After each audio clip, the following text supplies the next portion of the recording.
everyone, very good evening. You're watching The Money Show on ET Now. I'm Mubina Kapasi. Let's tell you what we have lined up on the show today. First up, it's just the beginning of a brand new month, and I'm sure many of you may have got your salaries, your incomes credited to your bank account in the last couple of days. So now the question is, and I suppose this is an all the more very relevant question to tackle since we are in a brand new stage of Unlock 5.0. However, and yes, it has brought along with it more areas where you can spend, be it restaurants or theaters, cafes, malls, of course, had been opened up in the previous stage of unlocking. But yes, more avenues to spend, more variety to spend on, and I'm sure many of you all have been waiting to sort of, unleash all of that money that you have saved up in the last couple of months. So at such a crucial time, what and how should you utilize your salary? How much should you keep aside for savings? Especially given the fact that while we are unlocking only because of the economic problems, not because of the health crisis abating. So we are still very much living in the midst of a lot of economic uncertainty. So should you perhaps increase how much you save and try still live on that frugal diet, wallet diet, if we could call it that? We'll also be answering, of course, your questions and queries as we usually do. So don't forget to write into us on The Money Show at etnow.tv. So let's bring on board our very first guest for today. It's Brijesh Dalmia of Dalmia Advisory. He joins us now on the show. Brijesh, it's a pleasure having you with us. Thank you so much for taking out time to join us today on The Money Show. So to start with, Brijesh, today when an individual, and I must say we must count ourselves lucky that we still have that steady flow of income or salary, whether it's from business or from our jobs coming in. So I guess firstly we must be grateful about that because unfortunately things are very precarious at this juncture. So firstly, is your advice to these individuals who have their monthly income coming in or bi-weekly income or whatever it is, I'm sure your advice to them about how to deal with this regular flow of income will be very different post-corona than it was, back in January or February pre-corona? Yeah, I think, things have fundamentally changed in the last 6 to 9 months. And what everybody should do is this, that they should divide their monthly income or salary in 3 buckets. So let's say the first bucket is the non-discretionary expenses, which are day-to-day living expenses.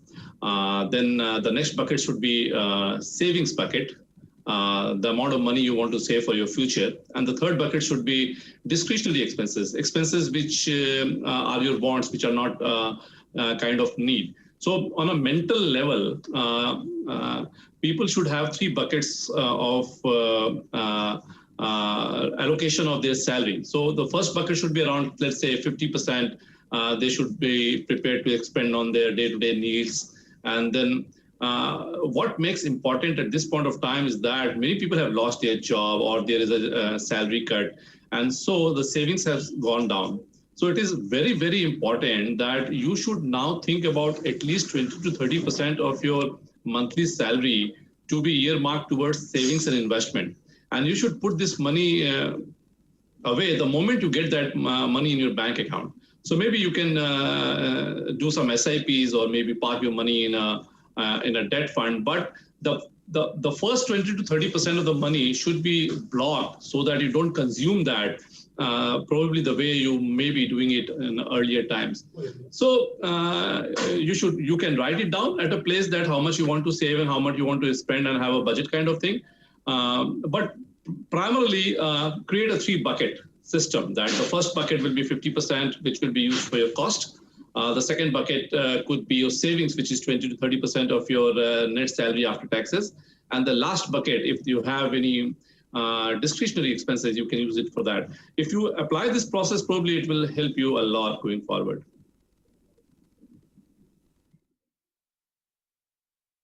Brijesh, I'm glad you mentioned the order of the things, because many a times all of us have this tendency that, okay, I've got my salary and hypothetically let's assume it's 50,000 rupees per month. What I mean, and I'm sure a lot of people do that. What I would do is I would first spend off all the money, and then whatever is left I would be like, okay, I have this extra left, so now let me consider saving it or investing it.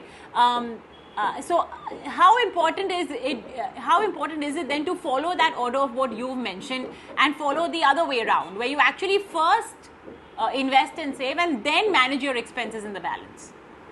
I think very important. It will give you a lot of peace. The moment you separate the first pie of savings and investment, it will give you a comfort. It will give you a mental peace that, look, I have saved money and I'm saving money month on month basis. So 20 to 30% money, if you take out from the system, you now have a mental state of mind that whatever is left, I have to live my life on that, because I cannot spend the entire amount of money every month, because if there's nothing left and there is some sort of emergency, or if there is a job loss or pay cut, then how will I deal with this? So my sense is this, that if you take a part of your money out day one, that is first of every month, if you take 30% of your income out of the system, and then you deal with the 70% the way you want it to be. So you don't overspend the thing. So early in my days also, I used to apply this strategy, and it worked very well, that, you should have the first target should be to save how much you want to save. So the moment that bucket is complete, it gives you a lot of peace, and then you will not go over budget at all in your monthly expenses. That will help.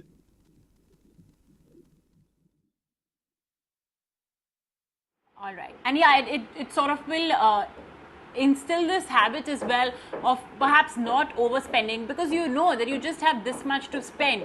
So you will ensure that you're spending exactly how much you need to and not sort of splurging too much or overspending. And I think this is extremely important, because I'm sure many of you all are eagerly waiting to run away from, the cities that you all have been in lockdown in for the last 7 months, especially now that things have opened up. Revenge holidaying, Brijesh, as many are calling it. Everyone's running away from the city, but it's important that you don't simply obliterate all the savings that you may have, gathered in the last 6-7 months. The lucky people, of course, who had their incomes consistently coming in. It's important that you try to make the most of it, ensure that you don't erase off of your savings by sort of overindulging in all your lifestyle expenses now that things are opening up. And of course, it's also most importantly a health reason as well. You need to ensure that you step out only if needed. So that's extremely important as well to understand. So that was on the savings bit, that was on the expenses bit. Now let's talk about the investment bit as well. So Brijesh, let's target one cohort of investors, the younger ones, the newer crop, the ones who perhaps just started investing, may have just got a job and they've got their money coming in on that investing bracket. And I'm sure for them, maybe the money that they would be able to invest out of their salary, you mentioned 50%, maybe for them they can do more, and I'm sure you will have no objection to that, Brijesh, even if it goes to 55 or 60%. How do you advise they essentially go about investing their money? When you say put it aside for investments, what's the starting step? Well, the first thing you should do is to take that corpus out. Maybe doing a SIP and equity-oriented fund is a good step forward, because early in your life, you have 20, 30, 40 years of earning life left. And so let's say in the mid-20s, if you're having a job and you start SIP and equity funds, that will help. That will really help, because you will have a lot of time going forward for that money to compound. So I remember that, when youngsters come to me and I tell them that in the first 5 years, if you have a tendency to save a little higher amount, it will give you so much of comfort after 25, 30 years that, even if you kind of save less in the next 20 years, it will kind of compensate for the first 5 years that you are saving more. So the compounding will work in your favor. So early in your career, you should aim at increasing your equity exposure through SIP. And of course, you should have 3 to 6 months of emergency balances in your bank account. So if you take these two steps, these are the stepping stones. Of course, there are a lot of alternative options and strategies, but primarily create an emergency fund and start your SIPs. It will greatly help accumulate a lot of funds in the coming decades.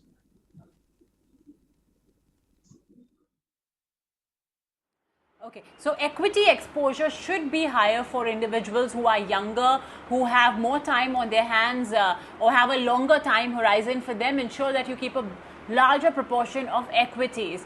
Brijesh, what would you say for people who are maybe in their 40s or in their 50s? They are in that middle zone, really, where retirement is also around 10-15 years away. But again, they're still young, right? They do have a long time to go. I mean, life expectancy has really increased. So what would you advise they do at this juncture when they sit and look at their investment corpus, investable corpus? Where do you recommend they start off? You see, asset allocation is extremely important. And so when I say youngsters should have more exposure to equity in the early years, the moment you hit your 40s and late 40s, you should start thinking about balanced funds also. So the returns could be a few percentage point lower, but it will give you a stability in your portfolio.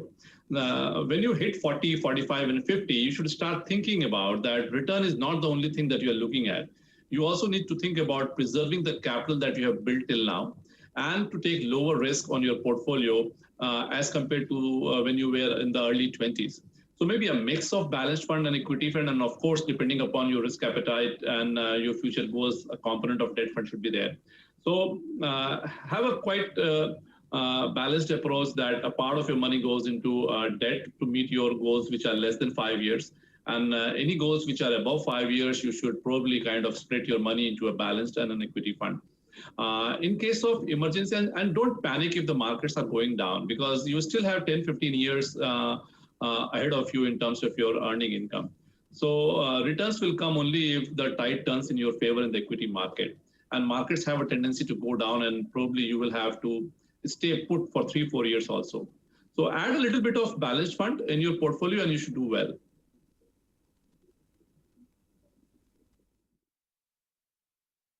All right. Well, there you have it, folks. If you've received your salary, firstly, of course, be grateful. And then secondly, I hope you've followed all of Brijesh Dalmia's rules with respect to saving, with respect to investing.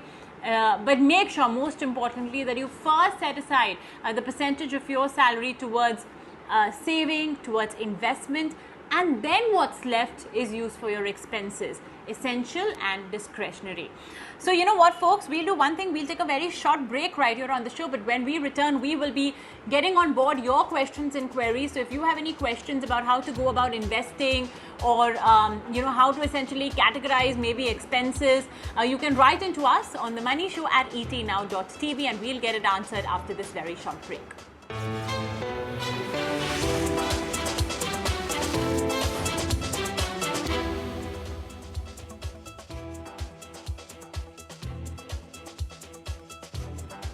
Welcome back. You're watching The Money Show on ET Now, where we are talking to Brijesh Dalmia on financial planning, on how to efficiently utilize your salary that you may have just received, or your income that you may have received at the beginning of the month. So let's take on board some questions and queries that we've already received. Remember, folks, you too can connect with us by writing in on The Money Show at etnow.tv. So let's take on board our very first query. It's coming in from Tarun Patni.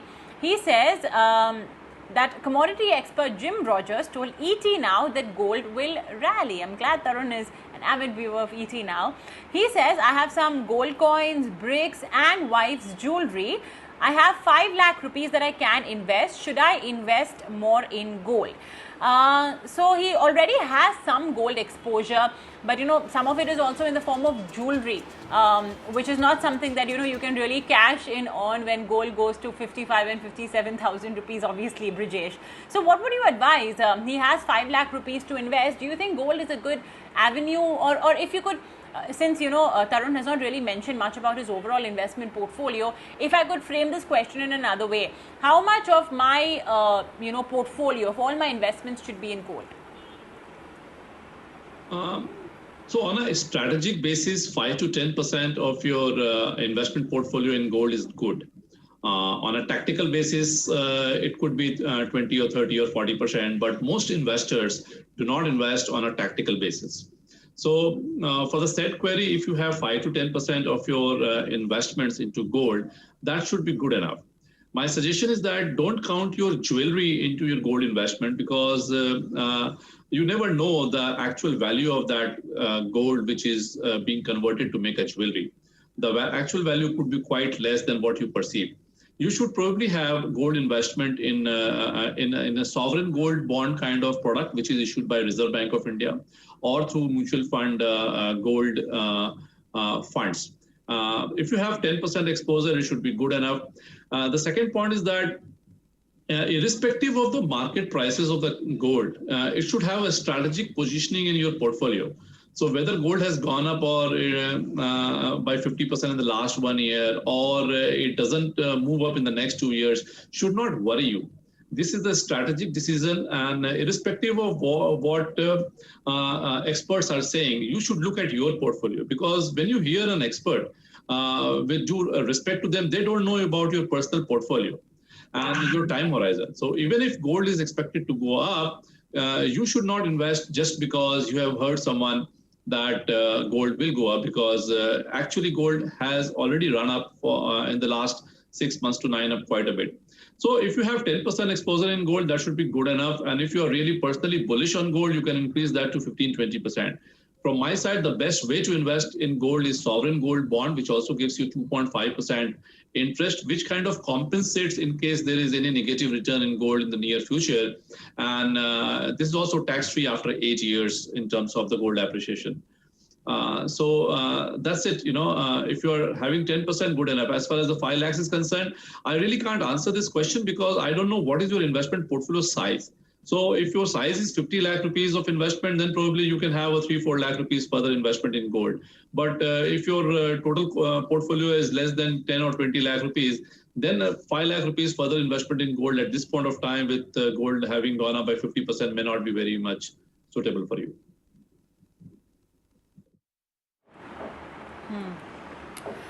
All right. Well, yeah, I mean, 5 lakh is just a very absolute figure. It's always good to get a perspective of how much money you already have, across various asset classes, what your time horizon, etc. is.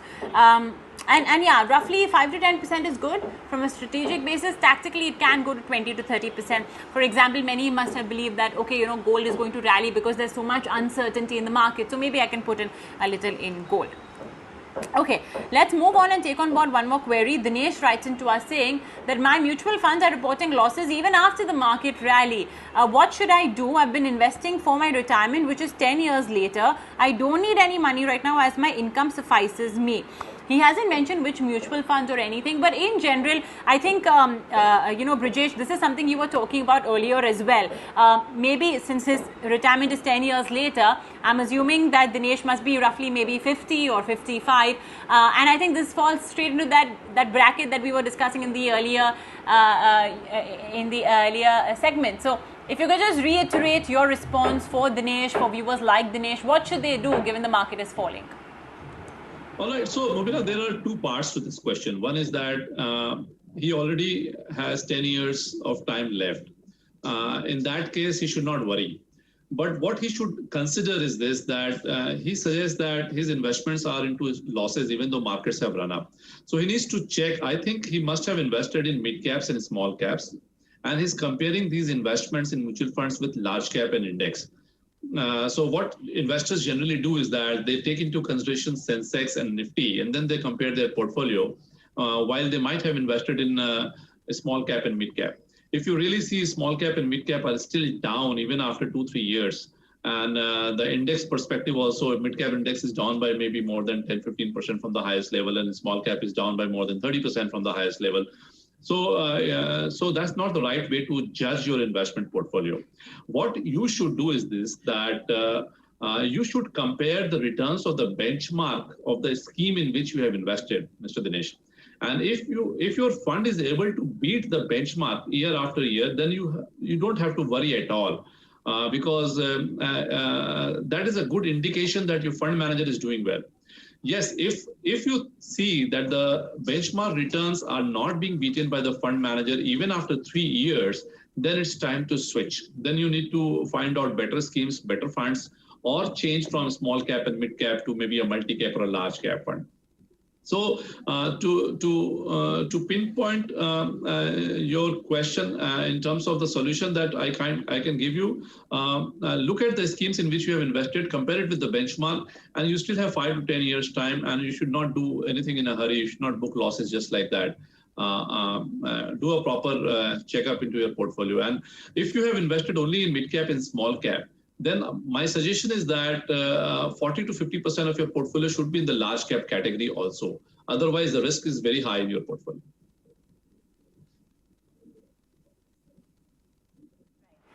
Okay, well, I hope Dinesh has heard you out, and I hope a lot of viewers who may be wondering that why their portfolio is in the red and what should they do as well have heard out Brijesh, Dalmia. But on that note, we're out of time. So Brijesh, thanks so much for joining us today on the Money Show and helping our viewers as well out with their questions. I know we've received quite a couple of questions. If we've not been able to address it, don't worry, we'll be here all week. So don't forget to tune in every day at 5 p.m. And stay tuned and keep writing into us on the Money Show at etnow.tv. We'll leave it at that, Brijesh. And, before we wrap it up, we're going to get you some updates, especially for those individuals who have loans outstanding. There is that, of course, loan moratorium case that's going on in the Supreme Court. They have adjourned the hearing to the 13th of October. They've asked the government as well to file an affidavit given by the RBI and the government. Because remember, over the weekend, we had the government telling the Supreme Court that, look, we will waive off the interest on interest or compound interest, which we as well on the Money Show have been telling you that interest on interest will be imposed if you do opt for the moratorium. That could get a little expensive. Your EMIs may go higher, your loan duration may go higher. But now the government has said that if you borrowed under 2 crore rupees, be it a personal loan, auto loan, home loan, if your borrowing is under 2 crore rupees, then the government will waive off the interest on interest. So that's definitely a big breather. But there's also, of course, the whole bit on loan recast program, which the Supreme Court has asked banks and the government to clarify on. So this is something that we will now know from the 13th of October. That's when the next hearing will be held. But on that note, we'll wrap it up on the show. Thank you for watching.